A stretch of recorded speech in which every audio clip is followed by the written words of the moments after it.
मियाँ बीवी में तल्ख कलामी हुई। कोई घरेलू वजह थी जो हर घर में हर रोज होती रहती है। दोनों का एक बेटा भी था। साबिर ने अपनी बीवी जोया को गाली दी। तुमसे जब से शादी हुई है मेरी जिंदगी जहन्नम हो गई है। जोया भी चिल्लाकर बोली, तुमने मुझे इतना दर्द दिया है, मैं अब दुआ करती हूं मुझे मौत आ जाए। अब तुम्हारे साथ एक सांस भी नहीं ले सकती मैं। झगड़ा किसी बड़ी बात पे नहीं था। 4 साल का बेटा माँ बाप को झगड़ते देख रहा था। बेटा बहुत परेशान था। कभी माँ का हाथ पकड़ता तो कभी बाप का। बाप से जब बर्दाश्त ना हुआ तो उठाया डंडा और जोया को मारना शुरू कर दिया। जोया चीखने चिल्लाने लगी। चीखों की आवाज सुनकर अहले मोहल्ला आ गए। उन्होंने आकर जोया को छुड़वाया। जोया के सर से खून बह रहा था। बेटा डरा सहमा दरवाजे के पीछे छुपा हुआ था।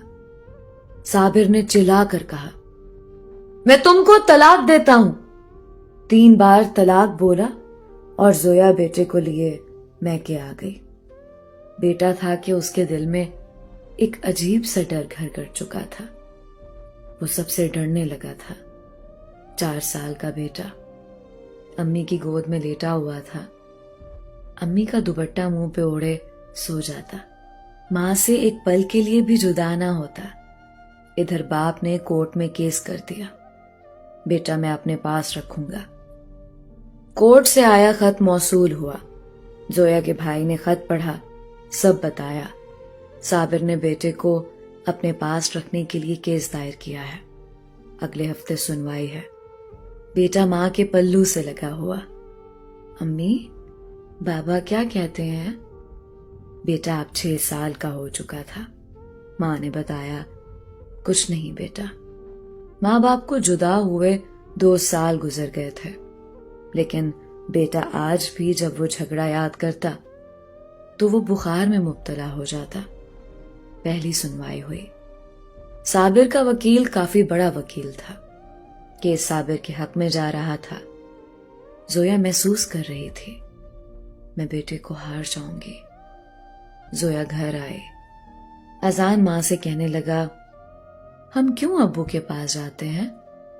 वहां अब्बू मुझे कह रहा था तेरी अम्मी गंदी है, उसके पास ना रहो।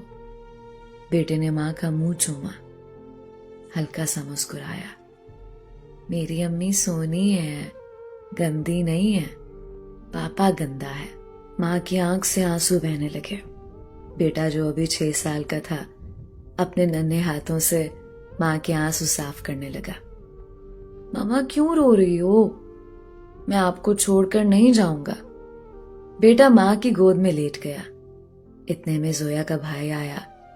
जोया की तरफ देखकर बोला, हम केस हार जाएंगे। अजान को उसके बाप के हवाले करना पड़ेगा। उसका वकील बहुत बड़ा वकील है। जोया खामोश हो गई। बेटे का मुंह चूमने लगी। कभी पांव चूमती, कभी हाथ, कभी सर। अजान सोया हुआ था। जोया ने जोर से सीने से लगाया और रात भर रोती रही। अजान ने दुकान से आइसक्रीम ली और फ्रिज में रखी। नानी से कहने लगा, नानो मैं आकर खाऊंगा।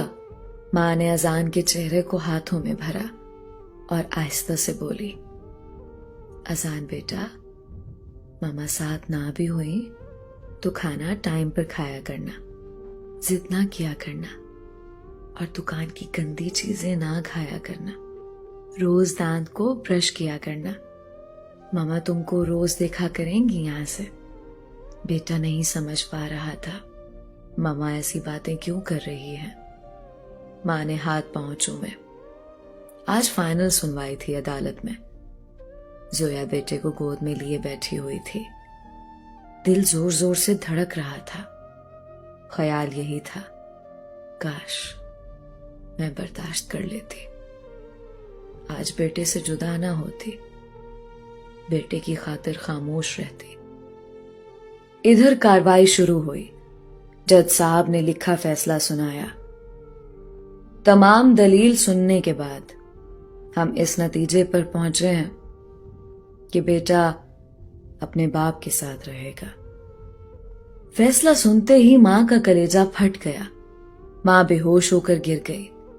باپ آگے بڑھا، بیٹے کو اٹھا لیا۔ بیٹا باپ کے پاس نہیں جانا چاہتا تھا۔ بیٹا چیخ چیخ کر رونے لگا، مجھے ماما پاس جانا ہے، مجھے ماما پاس جانا ہے، چھوڑو مجھے۔ زویا کو ہوش آیا، ننگے پاؤں دوڑتے ہوئے صابر کے پاس گئی۔ اس کے سامنے گھٹنے ٹیک کر بھیک مانگنے لگی، صرف ایک بار مجھے میرے بیٹے کو سینے سے لگانے دو۔ لیکن وکیل نے پولیس والے سے کہا، اس عورت کو ہٹاؤ یہاں سے۔ ماں بلک بلک کر رونے لگی۔ بیٹا تڑپ رہا تھا۔ وکیل مسکرا کر صابر سے کہنے لگا، مبارک ہو جناب، آپ کیس جیت گئے۔ صابر نے طے کردہ رقم وکیل کو دی اور چل دیا۔ بیٹا ماں کی جدائی میں روتا چیختا، اسے باپ کا گھر جیل لگنے لگا تھا۔ ماں کی شادی کسی اور سے ہو گئی، باپ نے بھی دوسری شادی کر لی۔ وقت گزرنے لگا، ماں اپنی زندگی میں مصروف ہو گئی، باپ اپنی نئی بیوی کے ساتھ۔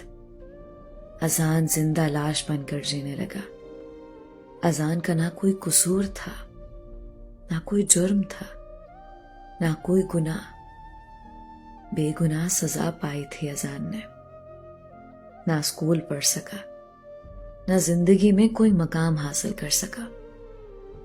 بالآخر باپ نے ایک ہوٹل پہ برتن دھونے پہ لگا دیا۔ میں آپ سے پوچھتی ہوں، کیا قصور ہوتا ہے ایسی اولاد کا؟ آپ میں اتنی برداشت نہیں ہوتی کہ ایک دوسرے کی غلطیوں کو معاف کر دیا جائے۔ صبر ختم ہو چکا ہے، کتوں کی مانند لڑتے ہو، ایک دوسرے پہ الزام لگاتے ہو۔ میں دونوں میاں بیوی کی بات کر رہی ہوں۔ تم دونوں کی نفرت تمہاری اولاد کو کھا جاتی ہے۔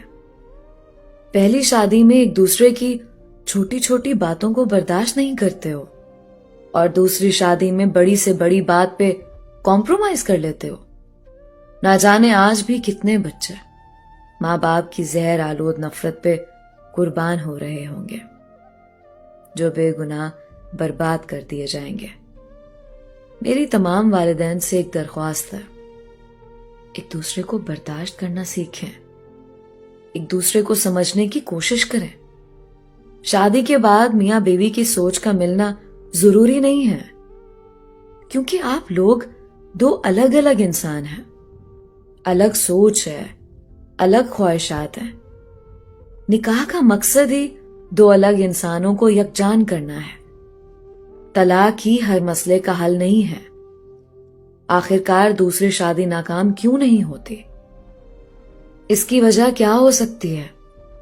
تو میں بتاتی ہوں آپ کو۔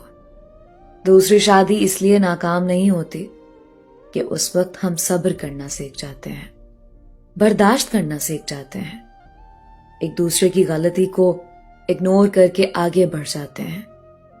اگر ایسا ہی پہلی شادی میں کیا ہو تو اولاد خاک نہ ہو۔